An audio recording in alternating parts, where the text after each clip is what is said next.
This is the Hope Not Note podcast, where we answer your questions and share inspirational stories to fill your soul with hope.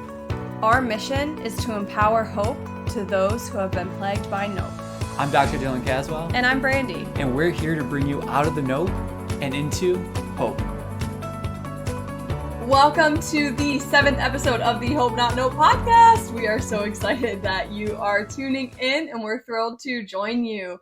Every episode, we share our hope stories, and so I'm going to dive in. We are in the summer right now, and the summer is always filled with graduation parties, typically. I probably haven't been to one in quite a few years because I'm not around that age generation, but I have had the honor of coaching boys basketball for the past few years, and I coached from 2019 till maybe last year, I think. And I haven't coached this past year, but I got to go to the graduation party for some of my athletes. And it was such a joy because it just brought up all these memories of going and starting during COVID. We started coaching this specific group.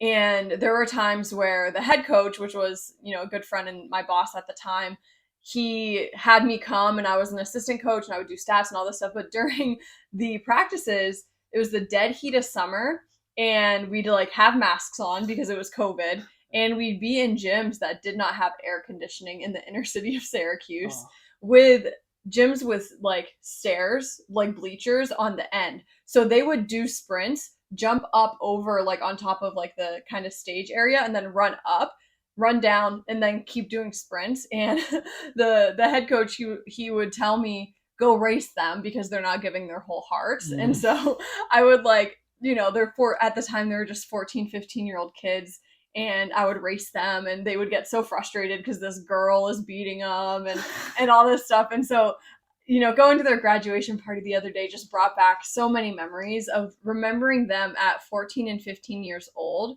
to now graduating high school, and the young men that they've become over the past couple years.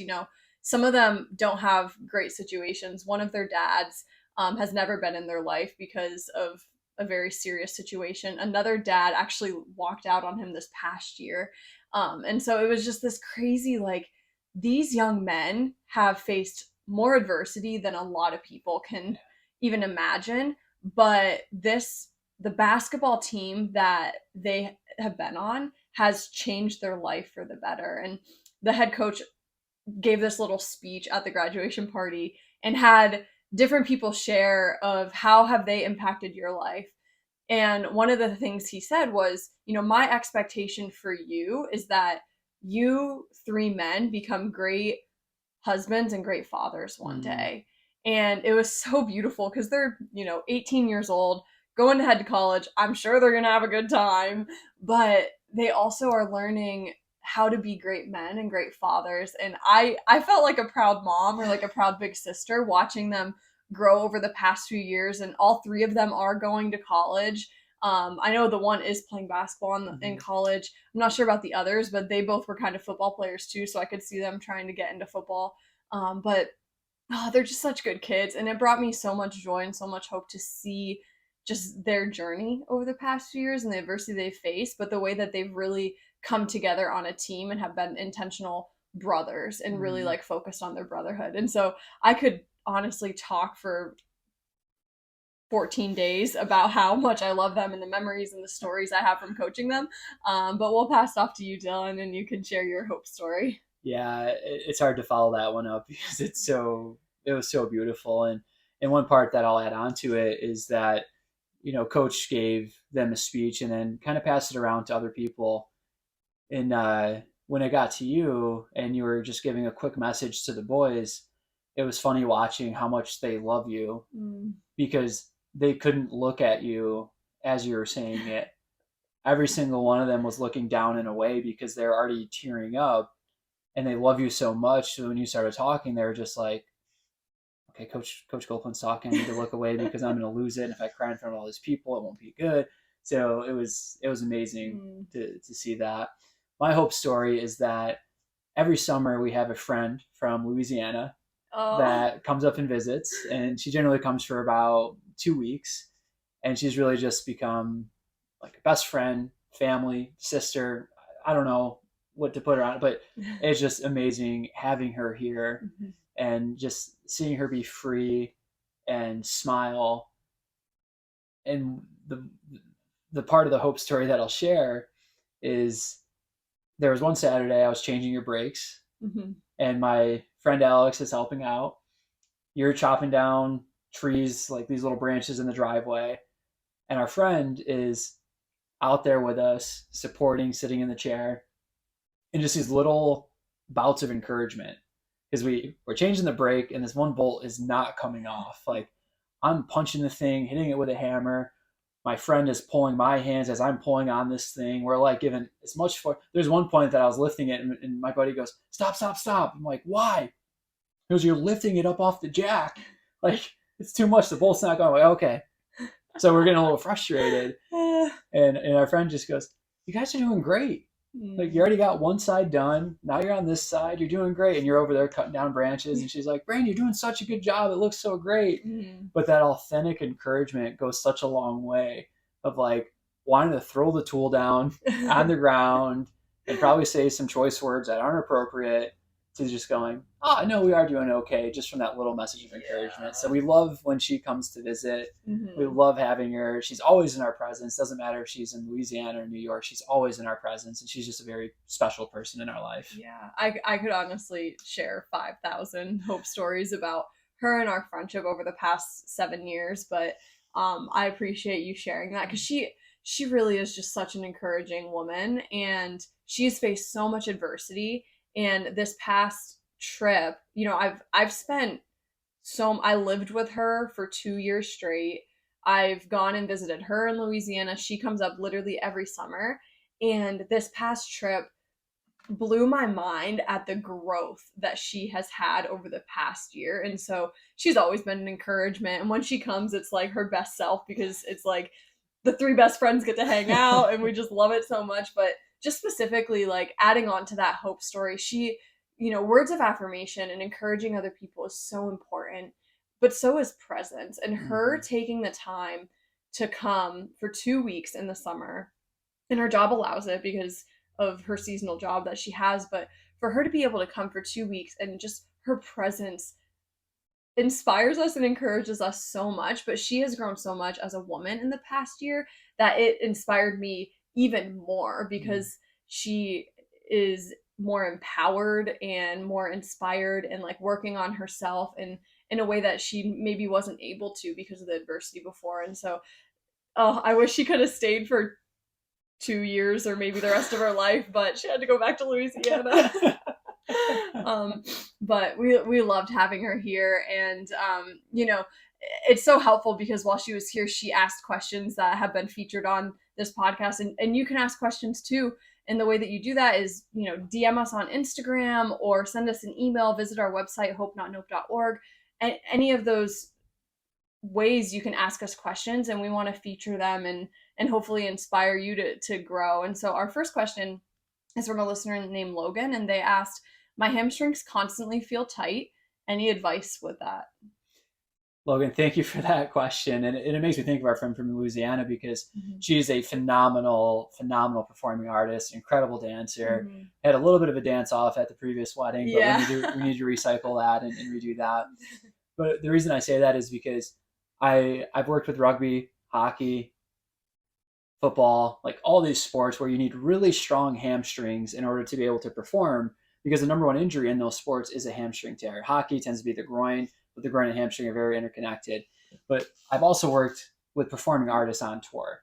I think Annie, Anastasia, I think those are the main ones. I might be missing one, but I got to work with these artists backstage and so appreciated what they do and the performance that they deliver, because I had no idea what they go through.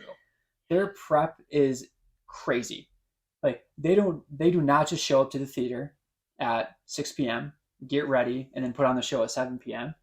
They're in 10 to 12 hour rehearsals, and then they're doing the show. They're not getting to bed till 1 a.m. They're waking up, doing that again, going to sleep, waking up, doing that again, 5-6 days in a row, hopping on the tour bus, going to the next city, and recycling, redoing all of it. And when they're rehearsing, most of the time they're in full costume, full uniform to do the things that they're doing. So absolutely mind blown with their work ethic. And the cool thing, I got to connect with one of the actors and asked him, why do you do this? Because it's a lot. It's a lot to put in. And he goes, when I was at my worst, when I felt like there was nothing left, I went to a play. I went to a theater by myself. And it was the first time I felt joy. Mm. And it changed me. And if I can do that for somebody else, if I can do that for one other person, it's completely worth it. And I'm counting down the days until he's on Broadway, because that mission, his vision, his work ethic, his why is just so incredible. Mm-hmm. But anyway, these performing artists, one of the number one things that they come back with is that my hamstrings feel tight. You do a test for the hamstring length, their knee is touching their forehead. That is not a tight hamstring. The perception is that it feels tight, mm-hmm. but from the flexibility test, we see that it's not tight. In most cases, what we see is that the hamstring itself is not actually tight. There's something else going on. That something else, we'd have to test it out and kind of tease it out, but I'll break it down into a couple different domains. One is nerve tension. The hamstring, all these muscles on the posterior thigh, the sciatic nerve from the back going all the way down to the bottom of the foot, it runs through there. If our internal load is high, welcome to the performing arts community. Mm-hmm. They have some of the highest internal load. It's the only activity, I mean, figure skating, I think it would fit in there, but you have to be perfect. And if you're not perfect, that affects the play, it affects the score, it affects all those things. In football, you make a mistake, not everybody notices it right away. You trip on stage, everybody notices it. So their internal load is elevated. Constant chase of perfection, constant judgment, nutritional habits, like all these things, they have high internal load. So now their nervous system is feeling a threat, it's creating tension, so it's making these areas feel tight. So instead of doing hamstring stretching, what we do is nerve gliding, which we talked about on a previous episode. So that nerve gliding goes a long way to alleviate the perception of tightness of the hamstring. So that's kind of one bucket, is it's probably more nerve tension. And if there's internal load that's elevated, it's even more likely that it's nerve tension. Let's slide that nerve back and forth. Some of these artists, what we do for their half-hour session is they lay on the table and they breathe. They just put their hands on their belly. They take deep breaths in through their nose, out through their nose. And I encourage them for that time. They get up and they're like, what was that? I haven't felt like this in years. And I was like, you took the moment to be a person, not a performing artist, but a person. And that goes such a long way. So that's the one bucket. Look at your internal load. If there's nerve tension, is the nerve tension due to true nerve tension, or is a nerve under tension because of internal load? Mm-hmm. And cycling back to a previous episode when we were talking about plantar fasciitis, that's another thing to look at, because it's not just the hamstring, but to the bottom of the foot, it could be the internal load that's bringing on those symptoms. So the next thing is, it could be that what tends to happen, and especially people that are explosive, people that think of like your 100-meter sprinter, your defensive back, your wide receiver in football, your wings in hockey, these people that they make a living off of how explosive they are. What tends to happen is that their hips rotate kind of forward into this anterior pelvic tilt. If you don't know what anterior pelvic tilt is, think of like sticking your butt out, like kind of the booty pics you see on Instagram. If you're following those, probably shouldn't be following those, but just know that that's what an anterior pelvic tilt is.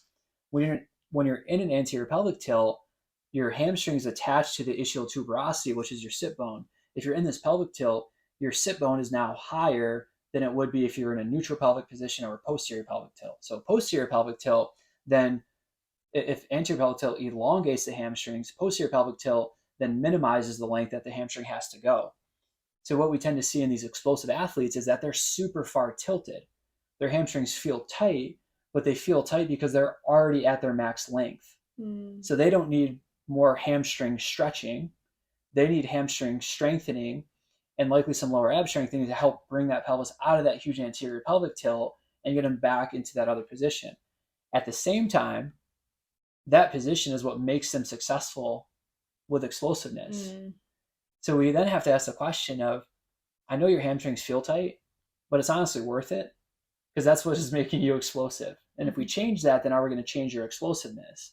In the off season, let's play around with that. During the season, I don't want to be messing around with that, right? So there's a lot that goes into it. It tends to be, is it neural tension? Do you need to change your pelvic position? And then the third bucket would be, does the hamstring actually need to be strengthened? Because weaker muscles, they tend to feel tighter than stronger muscles. So we need to eccentrically strengthen it, which means lengthening it to strengthen it. So thinking of like RDL, where you're keeping your legs straight, you're hinging at your hips, leaning down, you're lengthening the hamstring as you're strengthening it. So you have to figure out which bucket do you fit in of those three.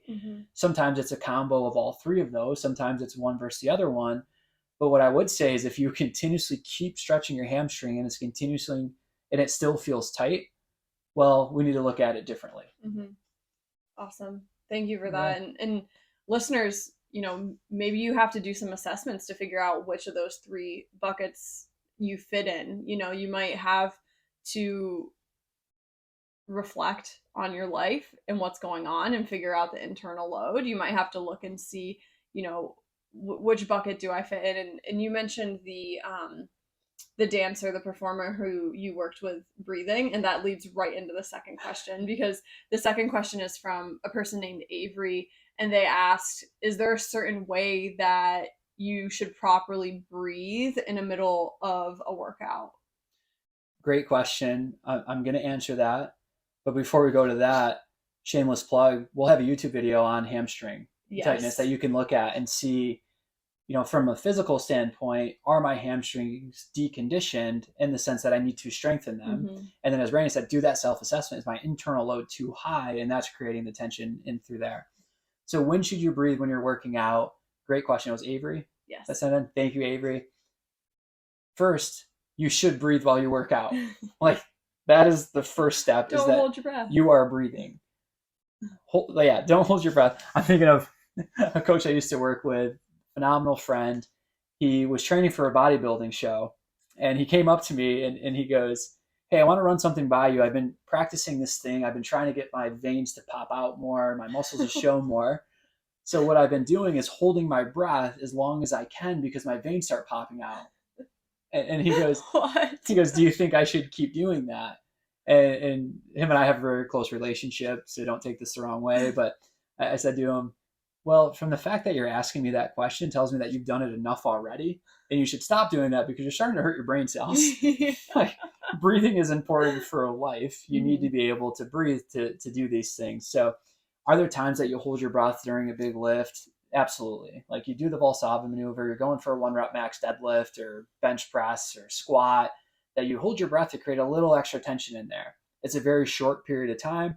It's okay when you're doing it for that reason. But let's say you're doing something that's 5 reps or a 20-minute workout where you're constantly doing these different movements. It is incredibly important that you're breathing for a lot of reasons. Chris Henshaw, world expert on pacing, phenomenal talking with him and learning from him. But when you breathe, you're telling your brain that what you're doing is okay because there's another supply of oxygen that's coming in soon. If you hold your breath, your brain starts going, oh crap, I need to survive. Where am I going to get this oxygen from? And then you start hyperventilating, and then that's not good to continue with the exercise. So step 1, make sure that you're breathing. If you're going for a 1-rep max and you're holding your breath for that short period of time, that's okay. But if it's a longer duration workout, you have to make sure that you are breathing. So then it gets into kind of the nitty-gritty details of, well, when do I breathe for performance? And simply put, if you're going up overhead and your rib cage is expanding, that is the best time to do an inspiration, breathing in. The reason being is that in that position, your diaphragm's flattening out, your thoracic volume is already increasing from your rib cage position. So now your lungs can expand and you can get more of a breath in. Now, when you're coming back down from that overhead movement, or you're descending in a squat, or you're catching like a medicine ball in the bottom position, now your core and your trunk is more in a flex position. A flex position helps with expiration because now the diaphragm's returning, thoracic volume is decreasing. So that becomes helpful to get breath out. Now, can you reverse that? Sure, you can. But if you want to use your already designed breathing mechanics to help you in performance, then that's the way to do it. Overhead or pressing out or standing up at the top of the squat, that's when you get your breath in. And then when you're more in a flex position or you're going down or descending, that's where you're going to be breathing out. That's so helpful. And I know one thing that you taught me is belly breathing, because when we first met, I was a chest breather, I was a mouth breather. I didn't even understand what belly breathing was, to the point where you had to explain, like, as you breathe, push your belly out. And I really had no idea. But it helps so much in a workout. And I still struggle trying to find the rhythm of like when to breathe, because I know, breathe in when my arms are up, but sometimes I'm in a workout and I'm just like going, and my breath is all over the place. But I think performance wise, having that little bit of intentionality in the training season, I think there's times when you're, say you're in the middle of a workout competition, like, you can't be thinking about your breath right now. You just need to send it because that's what you've trained for. But during the training season, really being intentional about when you breathe, how you're breathing, I think will go a lot longer and help you more and benefit you more when you're in those specific competitions. Yeah. And then from a competitor standpoint, how intimidating is it when you're running next to someone and they're barely panting because they're just in through their nose, out through their mouth, nice and controlled. They know their pace, versus you're running next to them and you're, I'm not afraid of that competitor, because I'm like, why are you going at this pace that you're gonna crash soon? Yeah. Because you're not controlling it. Because when we breathe, and this is good for people that are going in to get a physical done and they're worried about their blood pressure or their heart rate being elevated because they're nervous, they have white coat syndrome. Maybe they had coffee in the morning, so they got caffeine in their system, but their heart's just thumping through their chest and their blood pressure's up. So they get their blood pressure and they go, oh, you have hypertension. You need to take this pill. You need this beta blocker in order to bring it down. When the reality is they were just stressed. So it's a good life lesson too of our breathing helps to control our heart rate. It helps to control our blood pressure. So there are times that you want it to be elevated, like end of the workout, it doesn't matter. Get the work done, send it. You're in the early phases or beginning of that workout and your heart rate starts getting really highly elevated, more than what you were anticipating. Use those breathing mechanics to help calm it down. Or after the workout, you can use that to get into a recovery state. Let the parasympathetic nervous system kick into recovery to help with that. Awesome. Thank you. Yeah. Our next question is from a listener named Pat, and they say, some of your previous podcast episodes, as well as the book, refer to a lot to different research, but some of that research contradicts the things that I've been taught growing up. How do I go about researching and finding the ultimate truth? And how do I know who to trust when they refer to research? Phenomenal question. That is a great question. And thank you, Pat, for submitting that. It's a ongoing process. There's this thing called the Dunning-Kruger effect, where it's this learning curve that when you first start learning something, you feel like you don't know anything about it. And then you learn more about it and you feel like you know everything in the world about it. You're confident in it. No. This is how this is done because I read this thing and this is what this is saying. So this is it. And then you learn more and you go back into the stage of, oh my gosh, I didn't know anything about that. And then you kind of fall in the middle of like, okay, I have a good foundation, good fundamentals of this, but there's still a lot more to learn. And I cannot express the amount of times that that's happened in my career so far.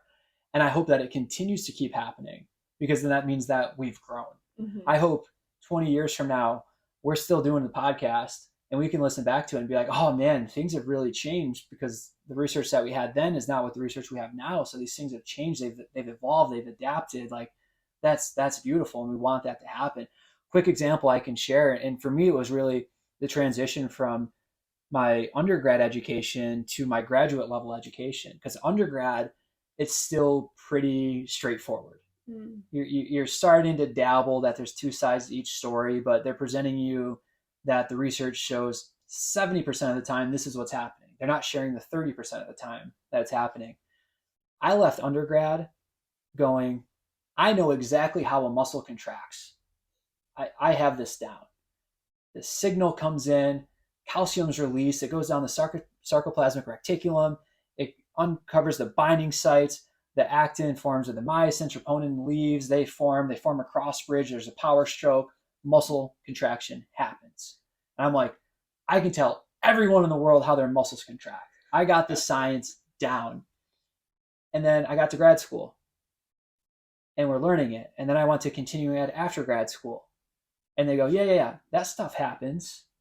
But there's a satellite cell that actually kicks off that entire cascade. Mm-hmm. And that satellite cell is a glial cell. And that cell in the nervous system talks to this cell. So then this creates this and this feedback loop. And I'm like, wait a minute. I knew how a muscle contracted, and now I don't know how it contracted because there's these other steps to it. So I've been through that Dunning-Kruger effect so many different times, and it's good. So how do you know what is the truth? How do you lean towards the right research? I spent a lot of time reading not the right research. And what I mean by that is I wasn't going to the direct source. Mm-hmm. We learn from people, which is a phenomenal thing. But when we just take that advice and we don't take it to the next step, we don't know if that's the truth or not the truth. Not saying that we need to question everything that everybody says at every point, but if this statement is said, I want to see the story behind that. Like what led to that conclusion or to that statement. Mm-hmm. So for a long time, when I was practicing as an assistant, I just believed things at face value. I believed that this ultrasound was healing this person's foot. I believe that every person needed electrical stimulation. I believe that every person would benefit from SI joint manipulations. I believed all these things and I never questioned it. And I got to grad school and the professors did a beautiful job at presenting all sides of the story. Mm-hmm. Here's what's not happening. Here's what is happening. Here's what actual research looks like. And we've kind of mentioned this before, but a lot of people will say, I've done research on this topic and I'm excited because they took control. They went and they found sources, they read through them. And then I asked them, well, where did you get this research from? Because I want to be there with you. I want to learn it with you. And most times it ends up being a blog or a case study. And I remember this happened during COVID, and we won't go too much into that. But this person said that this drug will prevent and cure COVID. And I remember one of my mom's friends sending it over and my mom being like pretty excited about it. And I'm like, well, let me dive into that because great. Like, mm-hmm. Why is this not national, worldwide news? And ended up being that this research was from this one physician's office in which he ran one case study. None of it was blinded, meaning he knew exactly what was happening. He published it on his own blog, but the general population thought that this was credible scientific research. Mm-hmm. So what is science? Science is trying to discover naturally what is happening. So in order to do that, we have to remove our biases. So when we're looking at evidence, yes, expert opinion is a valuable source of it, but we need more than that. Mm-hmm. We need to look at peer-reviewed journals in which different types of environmental factors and things were tried to be controlled. So then we can see that outcome. So it tends to be looking at double-blinded, randomized control trials. Mm-hmm. Those tend to be the top to compare one thing versus the other thing. Correlation studies are difficult because you can find a correlation between everything.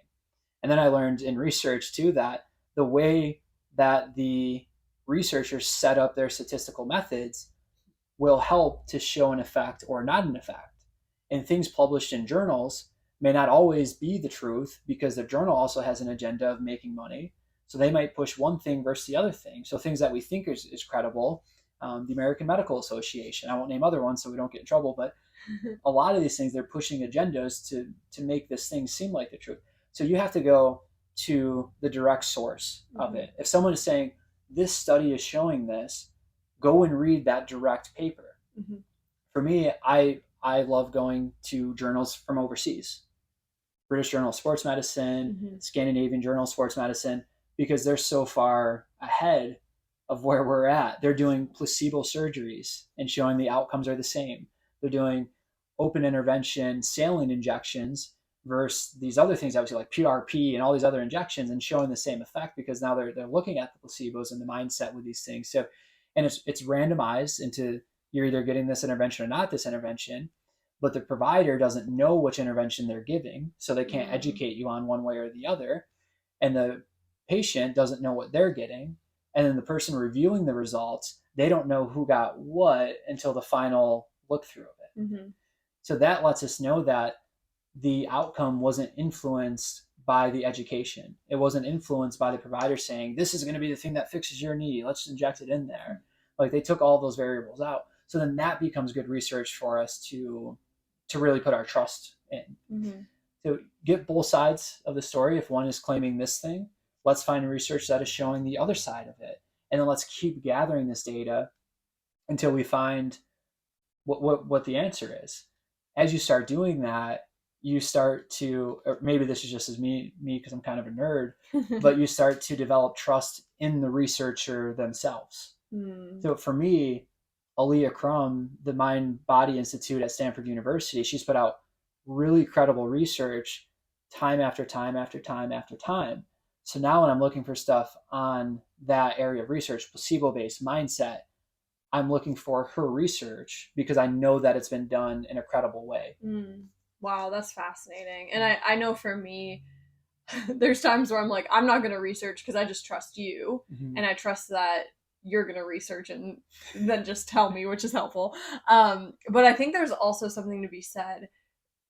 I agree with everything you said, but I also think that there's almost like a natural instinct that we take for granted, but that we don't even know that we have because we've been fed so much information after like our entire life we're just constantly getting information, and we don't want to discredit the advice or the wisdom that your parents or mentors or teachers ever gave you, because I'm sure that they were giving it with the best intention. Yeah. But I do believe that there are times where we get in the way of truth because we don't know. Mm-hmm. And so I think as you're diving into research, and Pat, it really seems like you want to dive into research and understand it in a greater way. As you're doing that, remain open-minded that your natural instincts will often share the truth as well. You know, if you're being told, and we've talked about this in previous podcasts, but like if you're finding research where it's like bad, bad, bad, like, you know, about like your body, say your body's bad, bad, bad, bad, bad, like, no, your body is good. So how can you naturally believe that as you're going into research? And that's a very basic example, but I think you can elaborate a little bit more on the like you naturally knowing because you are like in tune with truth, you know. Yeah, and it's always evolving. And quick story that I'll share is that we used to think pain was this gate control theory, and the people that developed it, I'm blanking on the name right now, but it was 30 years later. And the researcher that developed the gate control theory of pain, and not just him, but all the researchers before that then led to this theory, they did more research and they found that their theory wasn't wrong, but it was lacking. There needed more information. So this researcher, where he could have just stayed retired, could have just rode off into the sunset, he instead published a paper saying more things have been developed. Please refresh yourself and read this article of the newer theories that have led to the further development of us understanding pain. Yeah, wow. Those are the mentors that you want. Yeah. The person, his whole life's work, Robert Welper is the name. Okay. Or no, Ronald Meslak is the name. So he spent his whole life in the lab looking at cells of the nervous system to develop this theory. To admit that your theory was not as great as you once thought it was, and that other things have been shown this other way, that's incredible. That's humility. Like, I think whatever prize can be given to that person, and he's not after it for the prizes, but it should be given to him. Like that is amazing. So how do you ground yourself in the truth of it? It's difficult. It's so difficult because if this was a few years ago, I would say, well, if their p-value is showing significance, then you can trust that it's good. But now I've learned if they haven't calculated the pre-effect size and gone through all the rigors of what you need for research, that p-value may not be as significant as we once thought. And then it gets into the idea of like, well, who decided that 0.05 was of significance? Like, where does this number come from? So to get to the truth, you almost have to be that kid that's always asking, why? Why is that way? How come this happened? How did this happen? Because all of our number systems in science is based off of the Big Bang Theory. So now we have to have the idea that that actually happened. And if that actually happened, well, now we can calculate and have these numbers and the speed of light and all these things that science is, the number system is kind of based off of. So it gets hard to find that truth. But I think for me, what the truth is that I've continuously found in the research that I've done and the research that we continue to do is that it comes down to the truth is love. It's hard, but it's that simple. Yeah. All the research that we've seen, all the different outliers, all the different standard deviations, all the p-values, all the science, all these things that are being done, the truth is love. It doesn't matter the intervention. It doesn't matter the provider. It doesn't matter where it's being done. The thing that matters the most to create significance is that it is done from a place of love. And that's what all this, like, people think placebos are a bad thing. But the idea is that we're putting this thing into your body that's just sailing, so it doesn't actually have a physiological effect. But we're doing it because we care about you. And because that person is believing that they're being cared for, now the outcome is created. To the truth, the foundation is love. Go to that foundation and then branch out from there. We talked previously about accountability partners. Have that person that can pull you out of the rabbit hole, because I've gone into deep rabbit holes of research, learned a lot of things that I didn't know. Last weekend, I went for a quick walk, came back, and I'm like, Brandy, guess what I just learned? And she's like, what? And I'm like, you know atoms? They're like the smallest particle of matter that we have. There's protons, neutrons, and electrons. And she's like, yeah. I'm like, well, guess what? The protons and neutrons are made out of something else. And then those things are made out of something else. So what we thought was the smallest unit of matter is not the smallest unit of matter anymore. There's actually more to it. And started getting into the particle theory and quantum physics. And she's like, what were you doing on this walk? And I was like, I just want to know where dust goes. Like, things kick up in the air and you see it floating around. Where does it go?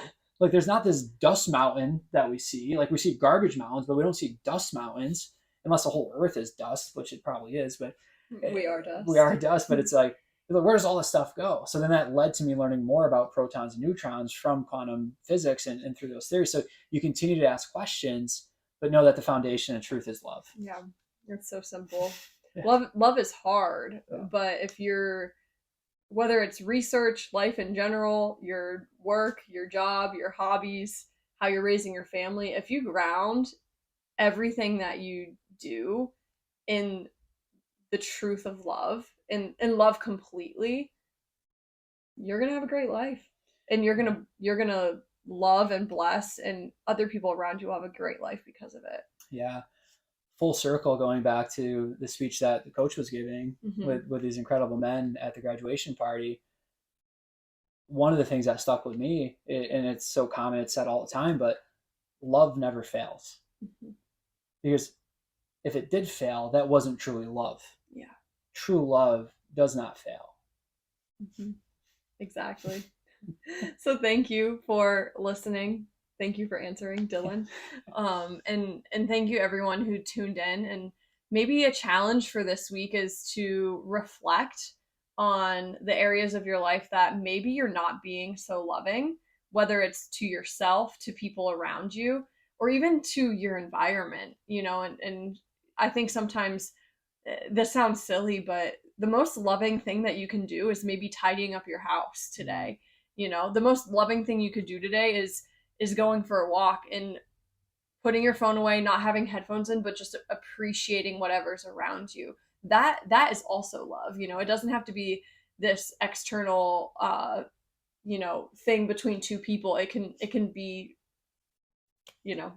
not between people as well. So absolutely. And look for the smaller things. It doesn't need to be this grand gesture of a candlelight dinner and a hot air balloon. And I'm not really that romantic, but you are in your own way. In my own way. But it could be these little acts. Like, we were at a friend's house the other night, and she's 38 or 39 weeks pregnant. 39 weeks pregnant. Yeah. And, they had people over, had a great time. And her husband at the end of the night came in after being up super early or being Oh. woken up late, working the whole day. He's a farmer, so he's just at it. And he comes in, and instead of just plopping on the couch and saying, "Oh, I've had such a rough Yeah, day. give me a I'm tired. beer. Give me a Yeah. beer." He cleaned up the kitchen. Yeah. He put away the food. He did the dishes. He wiped down all the countertops. She felt so loved Yeah. by that act. And she even said, "I was out of sorts. I had no idea how to even go about that. Mm-hmm. And thank you." Yeah. For those little things. Those little things of true love go such a long way. Yeah. So I agree. And we love you for listening and tuning in and asking these questions. So please head over to our website or Instagram, email, whatever, and ask us more questions like this because we want to continue to spread that love. And please rate and review and share this. If you head over to Apple, you can leave a review that's actually like your words and what you really think about it. And you can rate it with the stars. And on Spotify, you can rate it with the stars as well. And that it really helps us a lot. And these episodes are coming bi-weekly now, and we're so thankful to be able to spread this content so that you can truly just soak it in and ponder and think and ask yourself what areas of your life you can continue to grow in to be the best person possible. Have a great week, and remember, every day is not just a day to be hopeful. It's an opportunity